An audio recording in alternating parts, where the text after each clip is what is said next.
কত কিছু, তার মানে তার জীবনে কোনো স্বস্তি নাই, তার জীবনে কোনো স্থিরতা।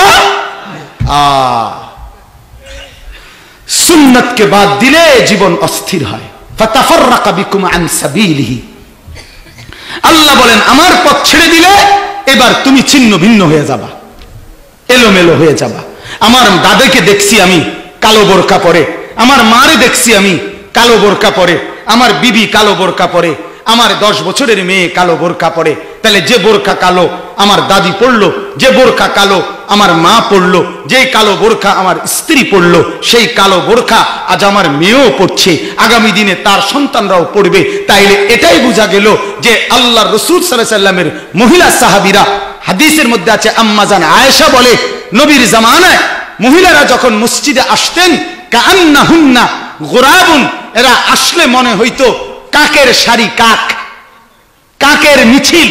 আর কাকের গায়ের রং লাল, কমলা, হলুদ, বেগুনি, আকাশি, হালকা গোলাপি,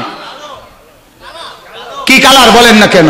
তার মানে সবগুলো মহিলা কালো বোরকা পরে আসতো, যার কারণে মনে হতো কাকের মিছিল, কাকের শাড়ি। তো বোঝা গেল ইমানদারের বোরকা হয় কালো, মুসলিম নারীর বোরকা হয় কালো, মুসলিম সাহাবীদের মহিলাদের বোরকা হয়েছে কালো। আজও না, কিয়ামত পর্যন্ত কালো বোরকাই হলো একমাত্র বোরকা। পর্দা লাল, নীল, হলুদ, বেগুনি আর টাইট ফিটিং বোরকা আপনাদের যে মেয়েরা বিবিরা পরে, আল্লাহর কসমে গোলাম বললাম এগুলো বোরকা না, বোরকা না, ইবলিসের পোশাক ছাড়া আর কিচ্ছু না। এগুলা ইবলিসের পোশাক, এগুলা শয়তানের পোশাক।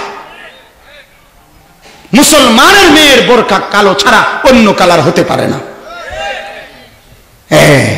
ইসলামকে বাদ দিয়া সুন্নতকে বাদ দিলে এইবার 3 পিসের চাইতে বেশি হয়ে গেছে বোরকার কালার, ঠিক কিনা বলেন না? তার মানে বেডির আর কোনো স্থিরতা নাই। কখনো হলুদে ভালো লাগে, কখনো কমলায় ভালো লাগে, কখনো গোলাপিয়ে ভালো লাগে, কখনো আকাশিয়ে ভালো লাগে। আসলে কোনোটাতেই ভালো লাগে না, আপনার আসলে কোনোটাতেই ভালো লাগে না, বলেন নাউজুবিল্লাহ। অতএব কোরআন ছেড়ে দিলে, দিন ছেড়ে দিলে, সুন্নাত ছেড়ে দিলে মানুষের জিন্দেগি ছিন্ন বিচ্ছিন্ন হয়ে যায়।